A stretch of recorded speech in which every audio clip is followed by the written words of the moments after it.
বাংলাদেশ টিমটার অবস্থা এমন হয়েছে কি যে আপনি যতই ভালো খাওয়ান না কেন, যতই ভালো দেন না কেন, তারা খুব একটা ভালো করতে পারবে না। 10 ওভারে 78 রান, এরপরেও একটা টিম কিভাবে 144 রানের টার্গেটে হারে সেইটা যদি দেখতে চান তাহলে অবশ্যই বাংলাদেশ টিমের খেলা দেখতে হবে। কারণ বাংলাদেশ টিম প্রথম যে ওভারগুলো খেলছিল 10 ওভার পর্যন্ত, যেখানে 78 রান তাদের কমপ্লিট হয়ে গেছে, সেইখানে কিভাবে তারা এই ম্যাচটাকে এইভাবে হেরে যায়, এটা আসলেও বাংলাদেশ ক্রিকেট টিমের জন্য একটি কালো অধ্যায় ধরা চলে আর কি। আমেরিকার মতো একটা টিমের সাথে আপনি হেরে গেলেন, এটা কেমন একটা কথা হল, তাই না? যেখানে সাকিব আল হাসান বলেছিলেন যে আমরা বড় কোনো টিমের সাথে খেলতে পারছি না, তার কারণে আমাদের প্র্যাকটিসটা খুব একটা ভালো হচ্ছে না। এখন আপনি আমেরিকার মতো একটা টিমের সাথে হারার পরেও এখন আপনি এটা নিয়ে কি মন্তব্য করবেন যে আমরা ভালো টিমের সাথে খেলতে পারছি না? কিন্তু আপনি নর্মাল একটা টিমের সাথেও যেখানে 144 রানের টার্গেটে আপনারা জিততে পারেন না, যেখানে গত ম্যাচে আপনারা বলেন যে আরো 20 রান বেশি হলে আমরা হয়তো এটা হয়তো ম্যাচটা ভালো করতে পারতাম, কিন্তু এখন আপনাদের কি মন্তব্য থাকবে যেখানে 144 রানের টার্গেটটা আপনারা কমপ্লিট করতে পারেন না, যেখানে সাকিব আল হাসানের মতো ক্রিকেটার থাকে, যেখানে শান্তর মতো একজন ব্যাটসম্যান থাকে, সেখানে মাহমুদুল্লাহর মতো ক্রিকেটার আছে, যেখানে মুস্তাফিজের মতো বলার আছে, আর ভালো ভালো যে সব ক্রিকেটার যারা দরকার তো সবই আছে। এমন কি দেয়া হয় না আমাদের এই টিমটাকে, যেটা হচ্ছে ভালো স্যালারি, যেটা প্রতি ম্যাচ ফি কিন্তু লাখ টাকার উপরে, প্রায় 2 লাখ টাকার উপরে এখন আপনারা পান। এরপরে হচ্ছে আপনার ম্যাচ ফি থাকার পরেও হচ্ছে আপনার টিমের যে ভালো কোচ দরকার, সেই কোচটাও কিন্তু আপনারা পাচ্ছেন, ভালো কোচটাও পাচ্ছেন। এমনকি অন্যান্য প্র্যাকটিসের জন্য যে সুবিধাগুলো আপনাদের দরকার তার সবটাই কিন্তু আপনাদেরকে দেওয়া হচ্ছে। তারপরেও আপনাদের খেলার এত দুর্গতি কেন? বাংলাদেশে এরকম একটা অধ্যায় দেখতে হবে কেন? বাংলাদেশ ক্রিকেটকে আপনারা কোন সুবিধাটা আপনাদের থেকে বঞ্চিত করা হয়েছে? আপনারা যেভাবে ক্রিকেট টিম সাজাতে যাচ্ছেন সেভাবে দেওয়া হচ্ছে। হাতুড়ি সিং যেখানে ক্রিকেটে তার পছন্দ মতো ক্রিকেটারদেরকে নিচ্ছেন ভালো করার জন্য, সেইখানেও কোনো ধরনের কোনো তো উন্নতি আমরা দেখতে পাচ্ছি না। কি ধরনের উন্নতি আমাদের এই টিমে হচ্ছে আর কি করলে হবে, এইটাও কিন্তু আসলেও এখন খুব মোটামুটি একটি চিন্তার বিষয় যে বাংলাদেশ টিমটার অবস্থা এমন হয়েছে কি যে আপনি যতই ভালো খাওয়ান না কেন, যতই ভালো দেন না কেন, তারা খুব একটা ভালো করতে পারবে না।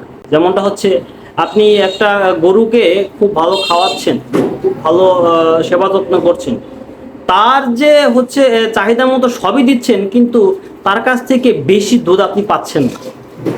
সেই 5 কেজিতে থেকেই আটকে আছে, যেখানে আপনি 20 কেজি আশা করছেন সেখানে 5 কেজি হচ্ছে। কিন্তু গরুর যে সাইজ সে অনুযায়ী কিন্তু আপনাকে অবশ্যই 20 কেজি দুধ দেওয়ার কথা। কিন্তু বাংলাদেশ ক্রিকেট টিমটা হচ্ছে এরকম অবস্থা, আপনি যত যাই করেন, যত কিছুই করেন, তাদের সর্বশেষ রেজাল্ট একটাই আসবে। তারা যদি 5টা ম্যাচ খেলে, একটা কি 2টা ম্যাচ বা জিততে পারে, সেই একটা 2টা ম্যাচের ধাক্কাই মোটামুটি মনে করেন যে 5 ম্যাচ তারা পাড়ি দিয়ে দিবে, যে হ্যাঁ আমরা ম্যাচ তো একটা জিতেছিলাম। তো এইভাবে বাংলাদেশ ক্রিকেট টিমের খেলাটার কোনো মানেই হয় না। শুধু শুধু আসলে টাকা খরচ করে তাদেরকে দেশে বাইরে নিয়ে যাওয়া, ঘোরানো, এটাকে টোর দিতে দেওয়ার জন্য আপনারা যান নাকি আমি বুঝি, নাকি আমেরিকার বাতাস পেয়ে সবকিছু ভুলে গেছেন? এখন যেটা করা উচিত ছিল তাদের তাদের কাছ থেকে পাসপোর্টটা নিয়ে ওই দেশেই তাদেরকে কিছু করার জন্য, কাজকর্ম করার জন্য লাগিয়ে দেওয়া উচিত। বাংলাদেশে আসলেও এত কিছু দেওয়ার পরেও যখন তারা হচ্ছে না, ওই দেশে কিছু একটা কর্ম করে খাটতে হবে। বাংলাদেশের ক্রিকেট টিমের যে অবস্থা, এখন বিসিবির বিষয়টা যদি আসি, বিসিবি আসলেও কোন বিষয় নিয়ে কি ভেবে কি কাজ করছে আর কোন ধরনের ক্রিকেটারদেরকে নিয়ে কি প্র্যাকটিস করাচ্ছে, এইটাই আসলেও এখন মানে খুবই চিন্তার বিষয় যে এত বড় একটা টুর্নামেন্টের সামনে আমাদের, সেইখানে তারা যে সব টিমের সাথে হারছে সেই বিষয়গুলো কি বলবেন এখন? আর যদি বলি, এখন অনেকে বলেন যে আসলেও সেই টিমটাতে দেশের আমেরিকার কোনো ক্রিকেটার ছিল না, সে বাইরের ক্রিকেটার ছিল। আচ্ছা, ভালো কথা, আপনার যে দেশের ক্রিকেটারে থাকুক না কেন, আপনি তো আর কম প্র্যাকটিসে পাচ্ছেন না, কম কিছু পাচ্ছেন না। এখানে তো ইন্ডিয়ার সাথে খেলা না, ইন্ডিয়ার ক্রিকেটার অনেকগুলো আছে এখানে, ঠিক আছে, তার মানে তো এই না যে আপনি ইন্ডিয়ার সাথে খেলছেন। আপনি এই টিমের সাথে যেহেতু পারছেন না, তাহলে জাতীয় টিম, ইন্ডিয়ার জাতীয় ন্যাশনাল টিমের সাথে আপনি কিভাবে পেরে উঠবেন? এখন সামনে তো আরো খেলা আছে, এখন এদের সাথে যদি হেরে যান, সামনে একটা ম্যাচ যদি কোনোভাবে জিততে পারেন, তাহলে তো মোটামুটি এই সবই ভুলে যাবেন যে কি করছেন কি করেন নাই। আপনারা শুধু টাকা নেন আর বাংলাদেশে আসেন, অ্যাড করেন, বিভিন্ন কোম্পানি অ্যাড করবেন। আপনাদের তো নাম হয়েই গেছে, আপনার তার দরকার নাই। দেশের নাম উজ্জ্বল করার কি দরকার? নিজের নাম তো অনেক জল করতেছে, এখন আর দরকার নেই।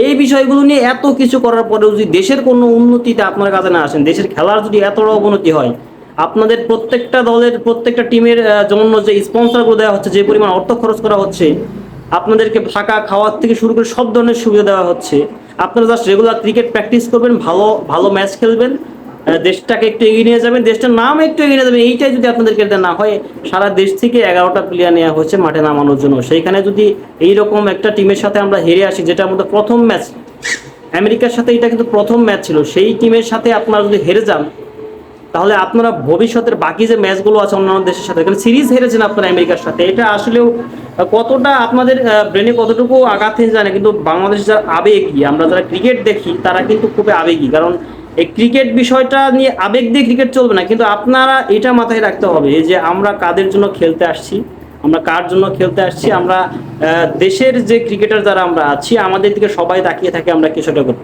আপনি বড় টিমের সাথে পারতেছেন না, সেটা আমরা বুঝতেছি, তার মানে তো এই না যে আপনি এরকম একটা টিমের সাথে আপনি হেরে যাবেন। যুক্তরাষ্ট্রের টিম বা আমেরিকার যে টিম, এই টিমকে এখন তো মনে হচ্ছে যে বাংলাদেশের যে ভালো টিম এটাই ছিল।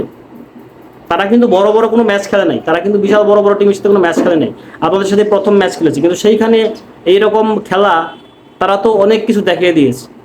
তারা দেখিয়ে দিয়েছে যে আপনাদের মতো টিমের মতো যদি আমরা রেগুলার খেলতাম, আমরা যদি এরকম থাকতাম, তাহলে তো অনেক ভালো করতাম। যেখানে 9 নাম্বার টিম 19 নাম্বার টিমের কাছে হেরে গেছে র্যাঙ্কিংয়ে, 9 নাম্বার টিম থাকা অবস্থায় আমরা র্যাঙ্কিংয়ে 19 নাম্বার টিমের সাথে আমরা হেরে গেছি।